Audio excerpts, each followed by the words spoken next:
ప్రార్థన చేసుకుందాం. పరలోకమందున్న మా కన్న తండ్రి, మమ్మలను మిక్కిలిగా ప్రేమించిన మా గొప్ప దేవ, మీకు కృతజ్ఞత స్తోత్రాలు తండ్రి. ఈ యొక్క సమయంలో గ్రంథంలో వ్రాయబడిన మాటలను ఆలోచన చేయుచుండగా మీ యొక్క సహాయంనిచ్చి నడిపించమని కోరుతూ క్రీస్తు నామం ఇచ్చి ప్రార్థన సమర్పిస్తున్నాము తండ్రి. ఆమేన్. ఈ యొక్క సమయంలో మన యొక్క పాఠ్యాంశం విశ్వాస వీరులు. ఈ సమయంలో గ్రంథంలో ఉన్నటువంటి మాటలను గురించి మనం ఆలోచన చేద్దాం. ఈ రోజున మన పాఠ్యాంశము విశ్వాస వీరులు. విశ్వాస వీరులు. విశ్వాస వీరులు అని అనగానే మనకేమర్థమవుతుంది అని అంటే, దేవుని కోసం, ఆత్మ సంబంధమైనటువంటి కార్యక్రమాల కోసం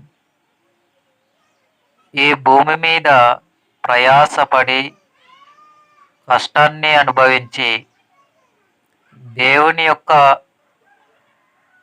గ్రంథంలో వ్రాయబడిన మాటల ప్రకారంగా బ్రతికినటువంటి వారు, దేవునికి ఇష్టమైనటువంటి జీవితాన్ని కలిగి బ్రతికినటువంటి వారే విశ్వాస వీరులు.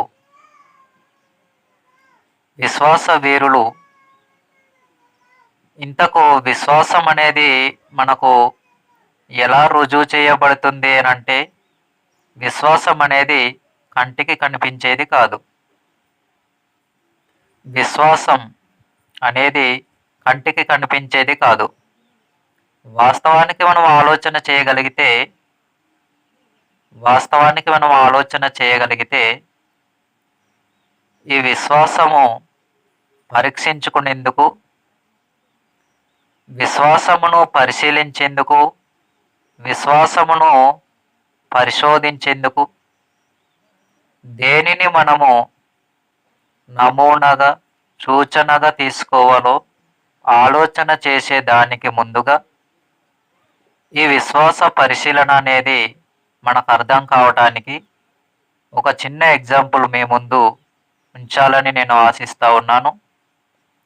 ఫర్ ఎగ్జాంపుల్, ఈ యొక్క భూమి మీద ఉంటూ బ్రతుకుచున్నటువంటి ఏ మనిషికైనా జ్వరం వచ్చినప్పుడు ఆ జ్వరమును పరిశీలన చేయటానికి లేదా పరీక్షించటానికి వైద్యులు ఉపయోగించేటటువంటి పరికరం ఒకటి ఉంది.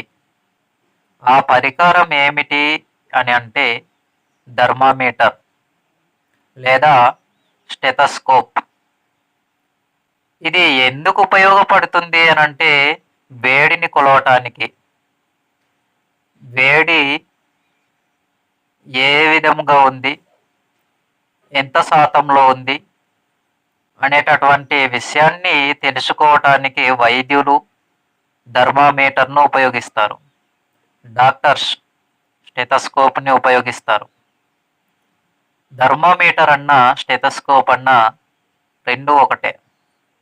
ఇక్కడ మనం ఆలోచన చేయగలిగితే ఈ యొక్క పరికరం అనేది లేకుండా వేడిని కొలవటం అనేది లేదా వేడిని తెలుసుకోవటం అనేది అసాధ్యమైనటువంటి పని. ఎందుకు అనంటే థర్మామీటర్ లేకుండా లేదా స్టెథోస్కోప్ లేకుండా వేడిని తెలుసుకోవటం అనేది ఎందుకు అసాధ్యము అనంటే, వేడిని కొలిసేది వైద్యులు ఉపయోగించుకునేటటువంటి వస్తువు లేదా పరికరం ఏదైనా ఉంది అనంటే అది స్టెథోస్కోప్. దీని ద్వారా రోగంతో ఉండేటటువంటి, జ్వరంతో ఉన్నటువంటి వ్యక్తిని వేడిని తెలుసుకోవడానికి వైద్యులు ఉపయోగించేటటువంటి ఒక వస్తువు లేదా ఒక పరికరం, ఒక పనిముట్టు. దీనిని కనుక మనం ఆలోచన చేయగలిగితే, ఒక వ్యక్తిలో ఉన్నటువంటి జ్వరాన్ని, వేడిని తెలుసుకోవటానికి వైద్యులు ఉపయోగించే పరికరం ఇది అనుకుంటే, ఒక స్టెథోస్కోప్ అని మనం అనుకుంటే గనుక, ఈ మాట మనకు అర్థమైతే ఇప్పుడు విశ్వాసాన్ని పరిశీలన చేయగలిగేది ఏది? విశ్వాసమును కూడా పరిశీలన చేయమన్నాడు కదా గ్రంథంలో. మనం ఆలోచన చేయగలిగితే గ్రంథంలో కూడా మనకేం చెప్తాడనంటే విశ్వాసమును కూడా పరిశీలన చేయాలి. విశ్వాసమును కూడా మనం ఏం చేయాలి అనంటే పరిశోధించగలగాలి. మనం ఆలోచన చేసినప్పుడు విశ్వాసమును కూడా పరీక్షించుకోవాలని గ్రంథం మనకు స్పష్టంగా తెలియజేస్తుంది. ఫర్ ఎగ్జాంపుల్ మనం ఆలోచన చేయగలిగితే గ్రంథంలో వ్రాయబడినటువంటి మాట విశ్వాసమును పరిశీలన చేసుకోవాలి, విశ్వాసమును పరీక్షించుకోవాలి అనేటటువంటి మాటను మనం చూడగలిగితే కొరింథీలకు వ్రాసినటువంటి రెండవ పత్రికలో మనం ఆలోచన చేయగలిగితే 13వ అధ్యాయము 5వ వచనంలో కొరింథీలకు వ్రాసినటువంటి రెండవ పత్రిక 13వ అధ్యాయము 5వ వచనంలో మీరు విశ్వాసము గలవారై ఉన్నారో లేదో మిమ్మును మీరే పరీక్షించుకోండి. అంటే విశ్వాసమును కూడా పరీక్షించుకోవాలా? అవును. ఒక వ్యక్తి రోగంతో ఉన్నప్పుడు, ఒక వ్యక్తి జ్వరంతో బాధపడుచున్నప్పుడు ఆ వ్యక్తిలో ఉన్నటువంటి జ్వరాన్ని, ఆ వేడిని కొలవటానికి, ఆ వేడిని తెలుసుకోవటానికి ఎంత శాతం వేడి ఉంది, ఎంత పర్సెంట్లో వేడి ఉంది అనేటటువంటి విషయాన్ని తెలుసుకోవటానికి వైద్యులు ఉపయోగించేటటువంటి పరికరం ఒక థర్మామీటర్ అయితే, డాక్టర్స్ ఉపయోగించేటటువంటి వస్తువు ఒక స్టెథోస్కోప్ అయితే, ఇప్పుడు విశ్వాస జీవితాన్ని కలిగి ఉన్నటువంటి క్రైస్తవులుగా పిలువబడుచున్న ఎవరైనా, సంఘంలో ఉంటున్నటువంటి ఎవరైనా కూడా తమ జీవితాలలో తాము విశ్వాస జీవితాన్ని కలిగి ఉన్నారా లేదా, లేదు అనుకుంటే విశ్వాస జీవితాన్ని కలిగి ఉన్నామా లేదా అని పరీక్షించుకోవటానికి ఇప్పుడు ఏ పరికరం ఉంది, ఏ వస్తువు ఉంది? నువ్వు ఆలోచన చేయగలిగితే గ్రంథంలో ఏం చెప్పబడుతుంది అనంటే మీరు విశ్వాసం గలవారై ఉన్నారో లేదో మిమ్మును మీరే పరిశీలించుకోండి, మిమ్మును మీరే పరిశోధించుకోండి అని గ్రంథం చెలవిస్తుంది. అయితే మన విశ్వాస జీవితాన్ని పరిష్కరించటానికి లేదా పరిశోధించటానికి ఏ వస్తువుతో మనము పరిశీలన చేయాలి?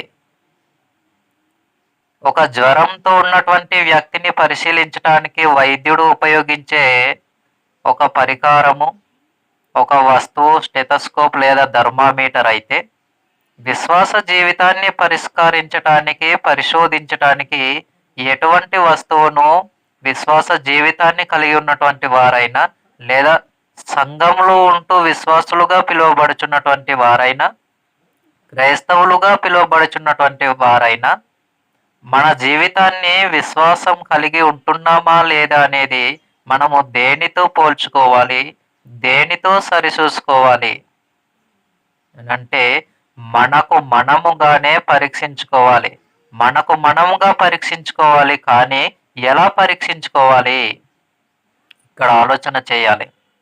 దేవుని పనిలో మనము ప్రతి విషయంలో ఆత్మ సంబంధమైన కార్యక్రమంలో ముందుకు కొనసాగగలుగుతున్నాము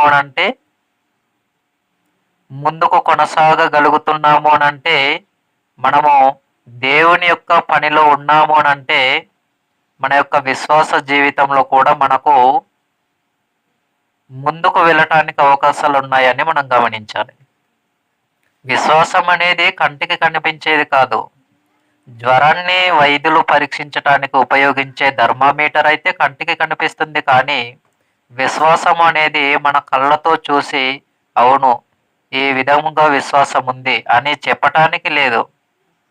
ఎందుకు అనంటే గ్రంథంలో చెప్పాడు, విశ్వాసం అనున్నది నిరీక్షింపబడు వాటి యొక్క నిజ స్వరూపము, అదృశ్యమైనవే ఉన్నవనుటకు రుజువునై ఉన్నది. హెబ్రీ పత్రిక 11వ అధ్యాయం 1వ వచనంలో మనకు తెలుసు. అయితే ఈ విశ్వాసము అదృశ్యమైనవే ఉన్నవి అనటానికి రుజువునై ఉన్నాయి. కాబట్టి ఈ విశ్వాసం అనేది మన కళ్ళతో మనం చూడలేం, ఇవి మన కంటికి కనిపించవు. మరి వీటిని ఏ విధంగా మనం ఆలోచన చేయాలి అనంటే గ్రంథంలో చెప్పబడిన మాటల ప్రకారంగానే మన యొక్క జీవితాన్ని మనము మార్చుకోగలగాలి. ఈ యొక్క భూమి మీద దేవునికి ఇష్టమైనటువంటి జీవితాన్ని కలిగి బ్రతకగలగాలి. దేవుడు కోరుకుంటున్నటువంటి రీతిగా బ్రతకగలిగితేనే మన యొక్క విశ్వాస జీవితంలో మనం ఉన్నట్టు. ఆత్మ సంబంధమైన కార్యక్రమాలను మనం చేయగలుగుతూ ఉంటే, దేవుడు కోరుకుంటున్నటువంటి జీవితాన్ని మనము కలిగి ఉండగలిగితే, ఆ జీవితాన్ని కలిగి ఉంటూ అనేకమైన ఆత్మ సంబంధమైన కార్యక్రమాలను చేయటానికి మనం ఎప్పుడైతే ముందుకు కొనసాగగలుగుతూ ఉంటామో, మన యొక్క విశ్వాస జీవితాన్ని మనము కలిగి ఉన్నట్టు. విశ్వాస జీవితాన్ని కలిగి ఉన్నట్టు. గ్రంథంలో ఉన్నటువంటి మాటల ప్రకారంగా మన జీవితాన్ని మనం మార్చుకొని, మలుచుకొని బ్రతుకుతూ ఉన్నప్పుడు, గ్రంథానుసారమైన జీవితాన్ని కలిగి మనము ఈ భూమి మీద బ్రతుకుతున్నప్పుడు, విశ్వాస జీవితాన్ని కలిగి కొనసాగుతూ ఉన్నప్పుడు, ఇలా ఎప్పుడైతే దేవుడు కోరుకుంటున్నటువంటి మాటల ప్రకారంగా మనం బ్రతుకుతామో, అప్పుడే మనము దేవునికి ఇష్టమైనటువంటి వారుగా, ఆత్మ సంబంధమైనటువంటి కార్యక్రమాలను కలిగి దేవుని కోసం బ్రతికేటటువంటి వారిగా ఈ భూమి మీద మనం ఉన్నవారం అవుతాం. కాబట్టి ఈ యొక్క విశ్వాస జీవితం అనేది మనం పరిశీలన చేసుకునేటప్పుడు, విశ్వాస జీవితాన్ని కలిగి మనం ఉంటున్నామా లేదా అనేది మనం తెలుసుకోవాలి అని అనుకున్నప్పుడు, గ్రంథాన్ని మనం ప్రతిదినము చదువుచు గ్రంథానుసారముగా జీవిస్తూ ఉన్నామా లేదా పరిశీలన చేసుకోవాలి. ఇలా ఎప్పుడైతే దేవునికి ఇష్టమైన జీవితాన్ని కలిగి బ్రతుకుచున్నామో, గ్రంథానుసారంగా దేవునికి ఇష్టమైన రీతిగా మనం బ్రతుకుచున్నాము అని అంటే, మనం విశ్వాస జీవితంలో ఉన్నామని. చాలామంది ఇలా ఉంటూ కూడా దేవునికి దూరంగా ఉంటున్నటువంటి వారు ఎందరో ఉన్నారు. విశ్వాస జీవితంలో ఉన్నాము అని అనుకుంటారు, కానీ విశ్వాస జీవితంలో లేరు. దేవునికి ఇష్టమైన వారిగానే బ్రతుకుచున్నాము అని అనుకుంటారు, కానీ దేవునికి ఇష్టం లేనటువంటి వారిగా బ్రతుకుచున్న అనేక మంది క్రైస్తవులుగా పిలువబడుచున్న వారు కానీ, విశ్వాసులు అని పిలువబడుచున్నటువంటి వారు కానీ అనేక మంది సంఘంలో ఉన్నారు. కాబట్టి మనముగా విశ్వాస జీవితాన్ని పరిశీలన చేసుకోవాలి అని అంటున్నాడు. మన యొక్క విశ్వాస జీవితం ఏ విధంగా కొనసాగుతుంది, మన ఆత్మీయ జీవితం ఏ విధంగా ఎదుగుదల అవుతుంది, మనముగా ఆలోచన చేసుకోవాలి. కాబట్టి మనం ఆలోచన చేయగలిగితే, గ్రంథంలో చెప్పబడుచున్నటువంటి మాటలేంటి, గ్రంథంలో లేనటువంటి మాటలేంటి మనం ఆలోచన చేయగలిగితే, గ్రంథంలో ఉన్నటువంటి విశ్వాస వీరులు చాలామంది ఉన్నారు. గ్రంథంలో ఉన్నటువంటి విశ్వాస వీరులు చాలామంది ఉన్నారు. ఫర్ ఎగ్జాంపుల్, ఇప్పుడు మన యొక్క పాఠ్యాంశం విశ్వాస వీరులు కనుక మనం ఆలోచన చేయగలిగితే, గ్రంథంలో కొరింథీయులకు రాసినటువంటి రెండో పత్రికలో మనం ఆలోచన చేయగలిగితే 11వ అధ్యాయము 22వ వచనం నుండి 28వ వచనాల వరకు ఉన్నటువంటి మాటలు మనం చదువుచున్నప్పుడు అందులో విశ్వాస వీరులు కనిపిస్తారు. ఎంత ఉన్నతంగా దేవుని కోసం బ్రతికారో, ఎంతటి శ్రమలను అనుభవించారో, ఏ విధమైనటువంటి జీవితాలను కలిగి బ్రతికారో ఆ యొక్క మాటలలో చాలా స్పష్టంగా తెలియజేశారు. కాబట్టి విశ్వాస వీరులు అని అనగానే మనకు అర్థం కావలసినటువంటి విషయం ఏమిటి అంటే, విశ్వాసంలో దేవునికి ఇష్టమైనటువంటి జీవితాన్ని కలిగి బ్రతికిన వారు అని మనకు అర్థం కావాలి. దేవునికి ఇష్టమైనటువంటి జీవితాన్ని కలిగి బ్రతికిన వారు, సొంత ఇష్టానుసారమైన ఆలోచనలను నెరవేర్చిన వారు కాదు. దేవుని మాట ప్రకారంగా బ్రతికిన వారు, దేవుని ఇష్టాన్ని నెరవేర్చిన వారు, దేవుని కోసం బ్రతికిన వారు, దేవుని కోసమే హతసాక్షులుగా మార్చబడిన వారు. ఇలాంటి వారు ఎంతో మంది గ్రంథంలో మనకు కనిపిస్తూ ఉంటారు. కాబట్టి ఇలా మనం ఆలోచన చేయగలుగుతుంటే, గ్రంథంలో వ్రాయబడినటువంటి మాటల ప్రకారంగా, గ్రంథంలో చెప్పబడినటువంటి మాటల ప్రకారంగా మనం ఎప్పుడు కూడా విశ్వాస వీరుల జాబితాను ఆలోచన చేసినప్పుడు వారి జీవితాలను మనము మాదిరికరముగా తీసుకొని మన జీవితాలు కూడా అవసరమైతే దేవుని కోసం హతసాక్షులుగా మార్చబడేంతగా మన ఆత్మీయ జీవితాలను మనము తీర్చిదిద్దుకోవాలి. ఈ విషయాలు మనకు అర్థం కావటానికే అనేకమైనటువంటి సంఘటనలు, అనేకమైనటువంటి సంగతులు దేవుడు గ్రంథంలో వ్రాయించి భద్రపరిచి మన కోసం పెట్టాడు. కాబట్టి ఆ విషయాలన్నింటిని కూడా చదువుచూ వింటూ మనము అనేకమైన విషయాలను నేర్చుకోవటానికి అవకాశాలున్నాయి. గ్రంథంలో చెప్పబడినటువంటి ప్రతి మాటను కూడా మనసు పెట్టి మనం ఆలోచన చేయగలిగితే గ్రంథంలో ఉండేటటువంటి మాటలు మనకేం తెలియజేస్తాయి అంటే, ఆనాటి విశ్వాస వీరుల జాబితాలలో ఆనాటి విశ్వాస వీరుల తమ జీవిత విధానంలో వారు ఏ విధంగా బ్రతికారో మనకు చాలా స్పష్టంగా తెలియజేస్తాయి. మనము కూడా ఈనాటి జీవితంలో ఈనాడు కూడా మనము దేవుని కోసం ఏ విధంగా బ్రతకాలో కూడా ఆ యొక్క మాటలు చదివినప్పుడు ఈనాడు కూడా మనకు అర్థమవుతుంది. మనము కూడా దేవుని కోసం బ్రతకాలి అన్న విషయాన్ని మనకు ఆ యొక్క మాటల ద్వారా అర్థమవుతుంది. కనుక హెబ్రీ పత్రికలో కూడా మనం ఆలోచన చేయగలిగితే హెబ్రీ పత్రిక 11వ అధ్యాయము 33 నుండి 40 వచనాలలో కూడా అనేక విధాలుగా శ్రమపడినటువంటి వారి జీవితాలు కనిపిస్తాయి. హెబ్రీ పత్రిక 11వ అధ్యాయము 33వ వచనం నుండి 40 వచనాల వరకు మనం ఆలోచన చేయగలిగితే అనేకమైనటువంటి విషయాలు, శ్రమ పడడం, లేదు అనుకుంటే అనేకమైనటువంటి విధాలుగా ఇబ్బందులు పడటం, రంపములతో కోయబడటం, ఇవన్నీ కూడా ఆలోచన చేయగలిగితే విశ్వాస వీరుల జాబితాలలో ఎన్నో విషయాలు మనం చూస్తాం. రంపముతో కోయబడటం అనేది సామాన్యమైనటువంటి విషయం కాదు. బ్రతికి ఉన్నటువంటి ఒక మనిషిని రంపముతో కోయటం అనేది సామాన్యమైనటువంటి విషయం కాదండి. రంపముతో కోస్తూ ఉంటే ఆ మనిషి ప్రాణం, ఆ మనిషి యాతన, ఆ మనిషి పడే ఇబ్బంది ఎలా ఉంటుందో ఒకసారి ఆలోచించాలి. ఒక చిన్న ముళ్ళు గుచ్చుకుంటేనే మనం ఎంతో బాధపడతాం.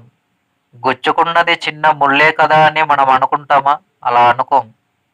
ముళ్ళు చిన్నదైనప్పటికీ ఆ యొక్క బాధ అతి చిన్న ముళ్ళు కంటే కూడా చాలా పెద్దది.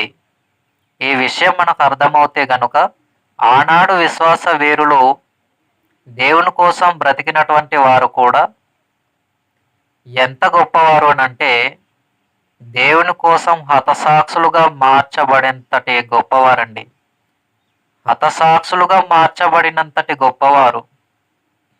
కాబట్టి మనం ఆలోచన చేయగలిగితే గ్రంథంలో చెప్పబడుతున్నటువంటి మాటలు మనకు ఏ విధమైనటువంటి విషయాలను తెలియజేస్తున్నాయి, ఎంత గొప్ప ఉన్నతమైనటువంటి విషయాలను తెలియజేస్తున్నాయి. హతసాక్షులుగా మారిపోయారండి. రంపములతో కోయబడిన వారున్నారు, రాళ్లతో కొట్టబడిన వారున్నారు. ఏ విధంగానైనా కూడా ఆలోచన చేసినప్పుడు దేవుని కోసం ఆత్మ సంబంధమైనటువంటి జీవితాన్ని కలిగి బ్రతికి ఉండి దేవుని పనిని విడిచిపెట్టక హతసాక్షులుగా మారిపోయినటువంటి వారి జీవితాలు మనకు ఏం నేర్పిస్తున్నాయి అనంటే, మనము కూడా ఈ భూమి మీద వారికి వలనే బ్రతకాలనే విషయాన్ని మనకు నేర్పిస్తున్నాయి. వారు ఏ విధంగా అయితే ఆత్మ సంబంధమైనటువంటి విశ్వాస జీవితాన్ని కలిగి విశ్వాస వీరులుగా బ్రతికి మరణించారో, ఈనాటి జీవితాన్ని కలిగి బ్రతుకుచున్న మనము కూడా అటువంటి విశ్వాస వీరుల జీవితాలను కలిగి బ్రతకాలని ఈ యొక్క విషయాలన్నీ కూడా మనకు నేర్పిస్తూ ఉన్నాయి. కాబట్టి దేవుని కోసం, దేవుని యొక్క పని కోసం ఈ భూమి మీద మనము మన యొక్క జీవితాన్ని సమర్పించగలిగితే పరలోకానికి మనం చేరటానికి, పరలోకానికి మనం వెళ్ళటానికి అవకాశం ఉంది. కాబట్టి మనం ఆలోచన చేయగలగాలి. గ్రంథంలో చెప్పబడినటువంటి మాటల ప్రకారంగా ఏ భూమి మీద మనము బ్రతకగలగాలి. అలా దేవుని కోసం బ్రతుకుతూ ఉండి, దేవుని పనిలో ఉండి మనం మరణించగలిగితేనే గొప్పవారిగా మనం ఉంటాం. ఫర్ ఎగ్జాంపుల్ మనం ఆలోచన చేయగలిగితే కీర్తనాల గ్రంథంలో 116వ అధ్యాయము 15వ వచనంలో కీర్తనాల గ్రంథంలో 116వ అధ్యాయము 15వ వచనంలో మనం ఆలోచన చేసినప్పుడు ఆ యొక్క మాట మనకేం తెలియజేస్తుంది అనంటే, యెహోవా కొరకు మరణించినటువంటి వారు, దేవుని కొరకు మరణించినటువంటి వారు గొప్పవారిగా, మరణించినటువంటి వారు దేవుని దృష్టిలో గొప్పవారుగా ఎంచబడినట్టుగా మనం చూస్తాం. కీర్తనాల గ్రంథం 116వ అధ్యాయము 15వ వచనంలో. అలాగనే ప్రకటన గ్రంథం 14వ అధ్యాయము 13వ వచనంలో కూడా ఈ మాటలు మనకు కనిపిస్తాయి. క్రీస్తునందు మృతులైన మృతులు ధన్యులు. ప్రకటన గ్రంథం 14వ అధ్యాయము 13వ వచనం.